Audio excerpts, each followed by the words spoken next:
A couple years ago, Tony approached me telling me all about his antique John Deere equipment and that he wanted to put it to use. And they had access to a couple acres and said, could we grow some corn for you? And I said, well, we have a lot of corn around here. This is Iowa.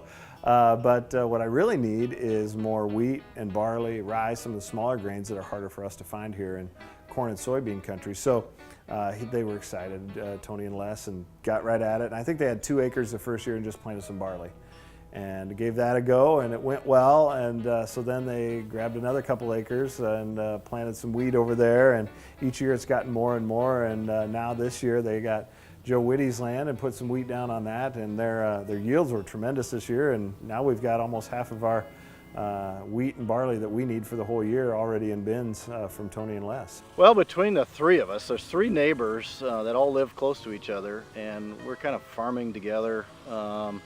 A total of about 25 acres, primarily wheat and barley, and we grow grain for Ryan Burchett and Ryan and Garrett Burchett at Mississippi River Distilling.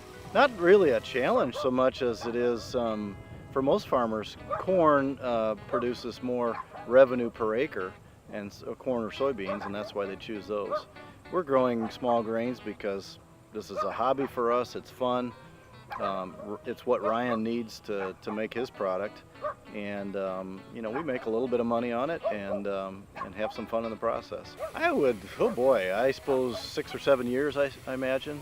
We've been doing this for maybe 10 years, I suppose, and a couple of years after we got started messing around with oats and hay, I saw Ryan and I said, well, you know, what kind of grains are you using in your operation? And he started naming them, and I said, well, you don't use any oats? And he said, no, not any oats. And I said, well, wheat and barley.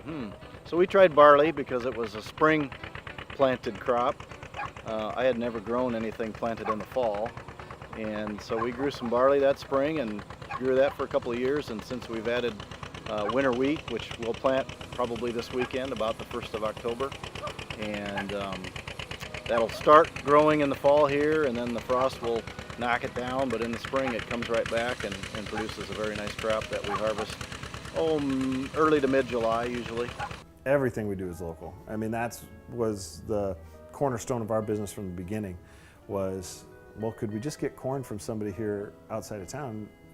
Started as it would be a little cheaper, but once we decided to do that, then it just became the mantra for everything we do. So all of the grain that we use is planted and harvested by farmers we know within 25 miles of the distillery.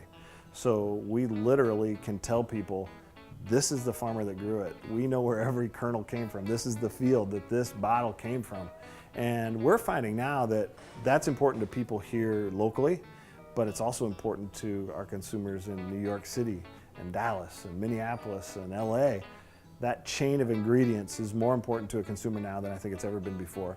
And people love our story and that it's authentic. That's what we sell. We sell an authentic craft spirit.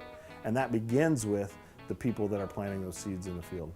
It's certainly a marketing device. It sells, but it certainly helps the local economy by keeping that revenue stream here in this community. Yeah, Joe is very excited about all this. You know, he's been renting this farm to other local farmers who've been growing corn and soybeans, that's exciting for him.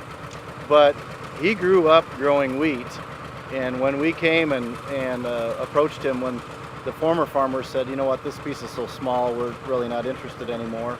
And so we got the opportunity to farm it and told Joe we wanted to grow wheat. He said, oh, that'd be great, you know, and he's just out here watching us on a regular basis and what we're up to, and just trying to figure out, you know, I'm not sure what's going on back there. Yeah, I don't know. Something's not right. Yeah. I grew up in North Dakota, a rundown old farm, and after I left the farm, I said I never want to see one again.